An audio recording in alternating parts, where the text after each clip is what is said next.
आपकी ब्लोटिंग जो है एक सिम्टम है जिसका एक अंडरलाइंग रूट कॉज है जिसको आप भी नजरअंदाज करें कि स्ट्रेस का डाइजेशन से क्या लेना देना है। ये मल्टी लेवल्स पे कनेक्टेड है। आइए अब मैं आपको अपने किचन की तरफ ले चलती हूँ जहां मैं आपको देने वाली हूँ सिंपल 3 होम बेस्ड रेमेडीज जिससे सुबह उठकर पेट भारी लगता है, नाश्ता हल्का करने के बावजूद पेट टाइट हो जाता है, गैस बनने लगती है, कभी कभी तो ये भी लगता है कि सांस नहीं आ रही, सांस लेने में दिक्कत होने लगती है और फिर शाम होते होते उंगलियों में सूजन, रिंग्स का टाइट हो जाना। जी हाँ, यही है ब्लोटिंग। एक समय था जब लोगों को ब्लोटिंग शब्द का मतलब भी नहीं पता था और आज as a gut reset nutritionist मेरे क्लिनिक में हर दूसरा इंसान इस समस्या का शिकार है। तो आखिर ब्लोटिंग क्यों होती है और कैसे आप home remedies in simple bio hack से नेचुरली अपनी इस समस्या को रिजॉल्व कर सकते हैं, सॉल्व कर सकते हैं। All this and more in today's video, so let's get started.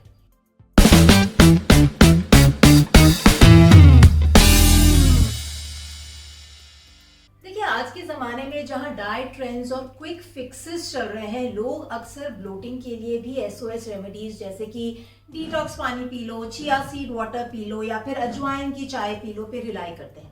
Of course ये चीज़ें हेल्प कर सकती हैं, पर ये सिर्फ एक एसओएस रेमेडी है। ये हमारी ब्लोटिंग के सिम्टम के रूट कॉज को अटेंड नहीं कर रहा और शायद आप भी नहीं जान रहे कि आपकी ब्लोटिंग जो है एक सिम्टम है जिसका एक अंडरलाइंग रूट कॉज है जिसको आप भी नजरअंदाज कर रहे हैं। तो आइए आगे बढ़ते हुए ये जानते हैं कि आपकी वो क्या सिंपल डेली हैबिट्स हैं जो शायद अनजाने में आपको ब्लोटिंग की तरफ धकेल रही है। नंबर 1 पे है सर्काडियन रिदम डिस्ट्रप्शन। देखिए, हमारी बॉडी जो है सन क्लॉक के साथ इन सिंक है और वैसे ही हमारे तमाम मैकेनिज्म्स भी सन क्लॉक के हिसाब से अलाइन रहते हैं। यानी हमारा डाइजेशन जो है वो भी चढ़ते सूरज के साथ इंप्रूव होता है और ढलते सूरज के साथ कम होता है। नाउ अगर आप उनमें से हैं जो इंटरमिटेंट फास्टिंग फॉलो करते हैं, सुबह का ब्रेकफास्ट स्किप कर जाते हैं और वही कैलोरी रिक्वायरमेंट्स आपकी शाम आते आते बढ़ जाती हैं, जिस वजह से आपका डिनर जो है एक ह्यूज मील बन जाता है और वहीं ऑफिस से आते आते आपको लेट हो जाता है,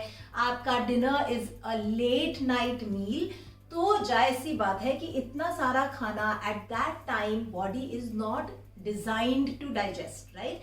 जब बॉडी की डिफॉल्ट सेटिंग ही ये है कि उसका सनसेट के बाद डाइजेशन स्लो डाउन हो रहा है, तो जायज सी बात है आपका wrong food intake at the wrong time is going to cause indigestion और इंडाइजेशन ही ब्लोटिंग का रूट कॉज है।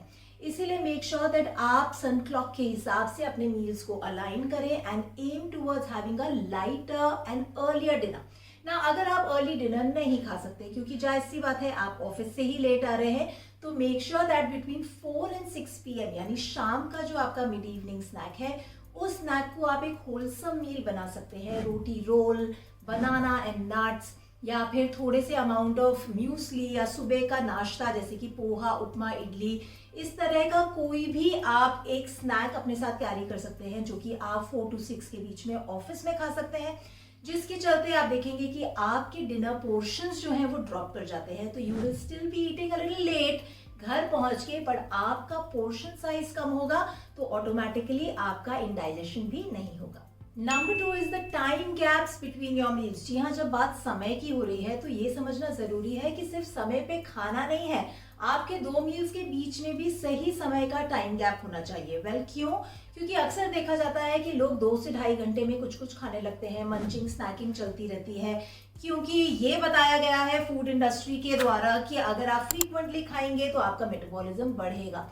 बट आपके केस में क्योंकि आपको ब्लोटिंग हो रही है, this rule does not apply. In fact default setting हमारी बॉडी की ये है कि हमारी गट की जो अपनी एक हाउस कीपिंग मैकेनिज्म है जिसे हम एमएमसी कहते हैं, माइग्रेटरी मोटर कॉम्प्लेक्स, ये 3 से 4 घंटे में किक इन होता है। जब आपने 3 से 4 घंटे तक कुछ नहीं खाया है तो एमएमसी जो है वो एक्टिवेट होता है, आपकी गट को क्लीन करता है और इनडाइजेशन को एलिमिनेट करता है। वहीं अगर आप 2 से ढाई घंटे में कुछ कुछ खा रहे हैं, mid evening snacks, mid morning snacks, तो जायज सी बात है कि आपका एमएमसी डीएक्टिवेटेड रहता है, जिसके चलते आपका सिस्टम कभी भी अपने आप को डिटॉक्सिफाई या ऑटोमेटिकली क्लीन नहीं कर पाता और उसी की वजह से आपको इंडाइजेशन होता है और गैस और ब्लोटिंग बढ़ने लगती है। Number 3, high stress levels. जी हाँ, अगर आप सोच रहे हैं कि स्ट्रेस का डाइजेशन से क्या लेना देना है, ये मल्टी लेवल्स पे कनेक्टेड है। देखिए, सबसे पहले तो हमारा ब्रेन और हमारा गट जो है डायरेक्टली कनेक्टेड है through the gut brain axis. यानी स्ट्रेस जो है वो डायरेक्टली हमारे डाइजेस्टिव सिस्टम को, डाइजेस्टिव प्रोसेसेस को इम्पैक्ट करता है नेगेटिवली। जी हाँ, स्ट्रेस के चलते हमारी जो बॉडी है वो एक फाइट एंड फ्लाइट मोड में चली जाती है, जिसमें digestion takes a back seat. ना सिर्फ इतना, हमारा डाइजेस्टिव एसिड, हमारे डाइजेस्टिव एंजाइम्स जो हैं वो ठीक से सिक्रीट नहीं हो पाते, तो जायज सी बात है खाना अनडाइजेस्टेड रह जाता है। But at the next level, constant stress यानी कि क्रॉनिक स्ट्रेस जो है हमारे गट माइक्रोबायोम को ही इम्बैलेंस कर देता है। जब हमारा गट इम्बैलेंस्ड हो जाता है तो जायज सी बात है ब्लोटिंग जो है वो बढ़ने लग जाती है। इसलिए मेक श्योर दैट आप अपने स्ट्रेस लेवल्स को मैनेज कर रहे हैं, रेगुलेट कर रहे हैं। स्ट्रेस को हैंडल करने के लिए आप journaling, gratitude journaling, nature walks, प्राणायाम, रिलैक्सेशन थेरेपीज का सहारा ले रहे हैं और अपने गट को नेगेटिवली इम्पैक्ट नहीं होने दे रहे। Number 4 is dehydration. देखिए, डिहाइड्रेशन अपने आप में तो एक बड़ी समस्या है ही, क्योंकि as little as 1% dehydration can actually negatively impact the functioning of the entire body. यानी कि आपकी कॉग्निटिव एबिलिटीज, आपकी प्रोडक्टिविटी, आपकी ब्रीदिंग, आपका डाइजेस्टिव सिस्टम, सभी पे एक नेगेटिव इम्पैक्ट पड़ता है। बट हाइड्रेशन का एक बहुत ही अहम रोल है when it comes to our gut health. जी हाँ, हमारे जितने भी डाइजेस्टिव एंजाइम्स हैं, हमारे डाइजेस्टिव एसिड्स जो हैं, उनके प्रोडक्शन के लिए भी तो हमें हाइड्रेशन की ज़रूरत होती है। तो इसीलिए make sure that you are well hydrated. ना सिर्फ इतना, अक्सर देखा जाता है कि ना सिर्फ हमारी गट हेल्थ कॉम्प्रोमाइज होती है, कॉन्स्टिपेशन जैसी समस्याओं का फ्रीक्वेंसी बढ़ने लगता है, बट अक्सर लोग अपने थर्स्ट सिग्नल्स को हंगर सिग्नल्स से कंफ्यूज करने लगते हैं और वो पानी पीने की जगह कुछ कुछ मंच करने लगते हैं, जिसके चलते भी इंडाइजेशन होता है। जैसे कि हमने पहले बात की कि time gap between your meals reduces, आप जल्दी जल्दी स्नैकिंग कर रहे हैं, जो भी आपको इंडाइजेशन और ब्लोटिंग की तरफ ले जाता है। सो मेक श्योर दैट आप अपने फिजिकल एनवायरनमेंट में पानी की बॉटल या जग रखें, जिससे आपको कांस्टेंट याद रहे पानी पीना। अगर आप फिर भी भूल जाते हैं तो download a water reminder app and make sure that for every hour you are sipping on water. उसी के साथ साथ आप अपने पूरे दिन भर के रूटीन में नरिशिंग हाइड्रेटिंग ड्रिंक, फिर चाहे वो कोकोनट वाटर हो, छाछ हो, शरबत हो, इस तरीके की ड्रिंक्स इंक्लूड कर सकते हैं जो आपको हाइड्रेट भी रखेंगी और उसी के साथ साथ रिड्यूस करेंगे अपने चाय एंड कॉफी का इंटेक, क्योंकि ये डायूरेटिक्स होते हैं, ये बॉडी में से वाटर को लूज करते हैं, यानी डिहाइड्रेशन की तरफ हमें ले जाते हैं। So make sure that you are cutting down on the stimulants like chai and coffee and increasing your intake of nourishing hydrating drinks. Number 5 पर है मूवमेंट। जी हाँ, अगर आप थोड़ा सा गौर करें तो आप पाएंगे कि आपके गट में सारा जो प्रोसेसिंग है वो मूवमेंट के थ्रू हो रहा है। यानी आपके जो मस्कुलर कॉन्ट्रैक्शंस एंड रिलैक्सेशन है, उसी के थ्रू जो है फूड प्रोपेल हो रहा है, चर्न हो रहा है, डाइजेस्ट हो रहा है, एब्जॉर्ब हो रहा है और एलिमिनेट भी हो रहा है। तो जाहिर सी बात है कि जितना ज़्यादा एक्टिव और मूव आप करेंगे, उतनी ही ज़्यादा स्ट्रॉन्ग और हेल्दी आपकी गट रहेगी और उतना ही ज़्यादा अच्छा आपका डाइजेशन होगा, राइट? इसीलिए make sure that you stay active. आप एक्सरसाइज रूटीन के साथ साथ अपने दिन भर में भी अपने स्टेप काउंट्स को इम्प्रूव कर सकते हैं। ना एक सिंपल सा बायो हैक जो अक्सर मैं अपने वर्कशॉप्स में अपने क्लाइंट्स को भी बताती हूँ, वो ये है कि आप खाना खाने के बाद यानी लंच और डिनर के बाद 10 से 15 मिनट की लाइट वॉक कर सकते हैं। ये डायरेक्टली आपके डाइजेस्टिव सिस्टम के लिए ज़रूरी है, आपके डाइजेशन को इम्प्रूव करेगा और साथ ही साथ अगर आप उनमें से हैं जिन्हें हार्मोनल इश्यूज हैं, प्री डायबिटीज़ है या इंसुलिन रेजिस्टेंस है, उसके लिए भी ये बहुत ज़्यादा फायदेमंद है। So start moving after your meals. आइए अब मैं आपको अपने किचन की तरफ ले चलती हूँ, जहां मैं आपको देने वाली हूँ सिंपल 3 होम बेस्ड रेमेडीज जिससे आप अपनी ब्लोटिंग से फ्री हो सकते हैं। पर इससे पहले कि हम इस बारे में बात करें, आप मुझे बताइए, क्या आपने अभी तक मेरे चैनल को सब्सक्राइब किया है? वेल, अगर नहीं तो आप तक सिंपल और scientific nutrition based bio hacks कैसे आएंगे? इसलिए अभी नीचे जाइए, मेरे चैनल को सब्सक्राइब कीजिए and don't forget to click on the bell icon, ताकि आने वाले हफ्ते जब मेरा एक नया वीडियो रिलीज हो तो उसका नोटिफिकेशन आप तक जरूर आए। तो चलिए किचन की तरफ चलते हैं और देखते हैं हमारी पहली होम रेमेडी। हमारी पहली होम रेमेडी के लिए हम इस्तेमाल करेंगे किचन में आसानी से पाई जाने वाली हींग यानी कि एसिफेटिडा जिसे इंग्लिश में कहा जाता है, ये हमारे डाइजेस्टिव हेल्थ के लिए बहुत ही ज़्यादा फ़ायदेमंद है। हम हाफ टी स्पून हींग का इस्तेमाल कर रहे हैं, इसको हमने एक कटोरी में निकाल लिया है। अब हम इस हींग में डालेंगे 1 चम्मच पानी। जी हाँ, इतना पानी डालेंगे जिससे कि हमारा एक हींग का अच्छे से पेस्ट बन जाए। धीरे धीरे आप डाल सकते हैं देखते हुए कि कितने पानी की ज़रूरत है, और फिर हम इसे उंगली से अच्छे से मिला लेंगे। तो देखिए ये एक पेस्ट बन गया है हींग का। इस हींग के पेस्ट को आपको अपनी नेवल यानी नाभि में लगा लेना है और 10 से 15 मिनट तक छोड़ देना है।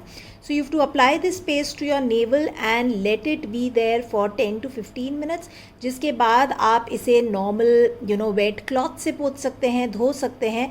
This is very very beneficial for relief from bloating. हमारी आज की दूसरी SOS रेमेडी अपने आप में एक नरिशिंग हाइड्रेटिंग ड्रिंक तो है ही, पर ये एक रिफ्रेशिंग गट फ्रेंडली ड्रिंक बन जाती है with the addition of all these wonderful gut friendly herbs and spices. ना इसके लिए मैंने इस्तेमाल किया है घर में बने हुए दही का, जिसको मैं आपके सामने हल्का सा मदानी से ब्लेंड कर रही हूँ ताकि इसमें लम्प्स ना हो। एक बारी इसको हम ब्लेंड कर लेंगे, उसके हिसाब से हम थोड़ा पानी डालेंगे ताकि ये ड्रिंकिंग कंसिस्टेंसी में हो जाए और स्मूथ और इवन हो जाए, राइट। और इसके बाद अब हम यूज़ करेंगे किचन में प्रेजेंट आसानी से पाए जाने वाले digestion boosting rather herbs and spices का। तो मैं थोड़े से यहाँ हींग ले रही हूँ, 1/4 टीस्पून मैंने हींग डाली है इसमें। उसके बाद मैं इसमें डालूँगी आधा चम्मच घर में ही भुना हुआ पिसा हुआ ज़ीरा। ये अपने आप में एक स्ट्रॉन्ग डाइजेस्टिव एड है। ये हमारे गट को काम करता है, कूल करता है, और साथ ही साथ स्वाद अनुसार आप इसमें काला नमक भी मिला सकते हैं, जो अपने आप में आपकी ब्लोटिंग जो है उसको ईज़ करेगा। इन तीनों ही इंग्रेडिएंट्स को मिला के मैं एक बार इसे ब्लेंड कर लूँगी अच्छे से, और इसके बाद हम इसमें ग्रेट करेंगे जिंजर। जी हाँ, जिंजर यानी कि अदरक।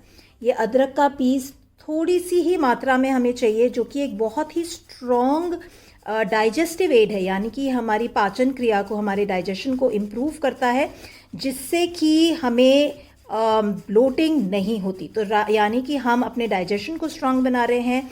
रूट कॉज जो है ब्लोटिंग का, इंडाइजेशन, उसी को हम एलिमिनेट कर रहे हैं with all these wonderful and easily available herbs and spices from our kitchen. इसको ब्लेंड करके आप इसमें यूज़ करेंगे करी लीव्स का, राइट। सो ये मीठी नीम है, इसको आप हाथ से तोड़कर ही इसमें डाल सकते हैं। इसका ना सिर्फ एक स्ट्रॉन्ग अरोमा आता है, बल्कि उसी के साथ साथ बहुत ही वंडरफुल इसकी प्रॉपर्टीज़ हैं, जो ना सिर्फ आपके गट के लिए बहुत फ़ायदेमंद हैं, साथ ही साथ ये ब्लड शुगर, डायबिटीज़ के लिए भी बहुत ही लाभदायक है। तो आप इसका इस्तेमाल कर सकते हैं। तो लीजिए, हो गई तैयार आपकी रिफ्रेशिंग हाइड्रेटिंग ड्रिंक। ये छाछ है, जिसको आप अपने लंच के साथ तो ले ही सकते हैं। साथ ही साथ इस प्रोबायोटिक ड्रिंक का फ़ायदा आप उठा सकते हैं लंच से 2 से ढाई घंटे बाद वाली भूख के लिए। ना सिर्फ ये प्रोबायोटिक है, प्रोटीन रिच है, और आपकी चाय या कॉफ़ी की जगह ये आपको नरिश, हाइड्रेट करते हुए इवनिंग स्लम्प को भी प्रिवेंट करेगी। हमारी आज की तीसरी डी ब्लोट रेसिपी के लिए मैंने यहाँ 1.5 कप पानी एक सॉस पैन में उबाल लिया है, और अब मैं इसमें डालने वाली हूँ 3 किचन में पाई जाने वाली हर्ब्स एंड स्पाइसेस। इसमें सबसे पहले है 1 चम्मच साबुत ज़ीरा, उसके बाद 1 चम्मच अजवाइन, और साथ में हम डालेंगे 1 चम्मच सौंफ। यानी अजवाइन, ज़ीरा और सौंफ को हम उबालेंगे, और इस पानी को तब तक उबालेंगे जब ये 1.5 कप पानी जो है रिड्यूस होके 1 कप नहीं हो जाता। अजवाइन डाइजेस्टिव एंजाइम्स को स्टिमुलेट करता है, एक पोटेंट एंटी स्पैस्मोडिक है, यानी कि स्टमक क्रैम्प्स को भी ईज करता है। साथ ही ज़ीरा हमारी डाइजेस्टिव फायर को बढ़ाता है, वाटर रिटेंशन को रिड्यूस करता है, जिससे ब्लोटिंग में राहत मिलती है। वहीं सौंफ का कूलिंग इफेक्ट गर्मियों में ब्लोटिंग को प्रिवेंट करता है और गट लाइनिंग की इन्फ्लेमेशन को भी घटाता है। आप ये AJS टी इवनिंग की तरह तो पी ही सकते हैं, साथ ही रात के खाने के बाद भी इसका सेवन किया जा सकता है, जो ना सिर्फ ब्लोटिंग को प्रिवेंट करेगा, बल्कि आपको अनवाइंड करते हुए डीप स्लीप की तरफ भी ले जाएगा। आई एम श्योर आज की वीडियो में बताए हुए रूट कॉजेस पर आप ध्यान देंगे और अपने लाइफस्टाइल को, अपने रूटीन को स्कैन करते हुए देखेंगे कि कहीं आप ऐसी कोई गलती तो नहीं कर रहे जिसके कारण आपकी बॉडी में इंडाइजेशन हो रहा है। वहीं आज के वीडियो में बताए हुए सिंपल होम रेमेडीज के माध्यम से आप अपनी गट हेल्थ को और स्ट्रॉन्ग बनाएंगे। अगर आपके आज की वीडियो से जुड़े कोई भी और सवाल है तो आप नीचे कमेंट्स में लिखकर अपने सवाल मुझसे पूछ सकते हैं।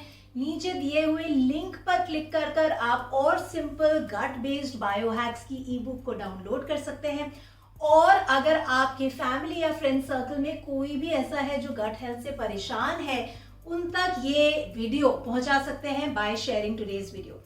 मैं आपसे मिलूंगी अगले हफ्ते। Till then you take care, eat well, live well and be happy.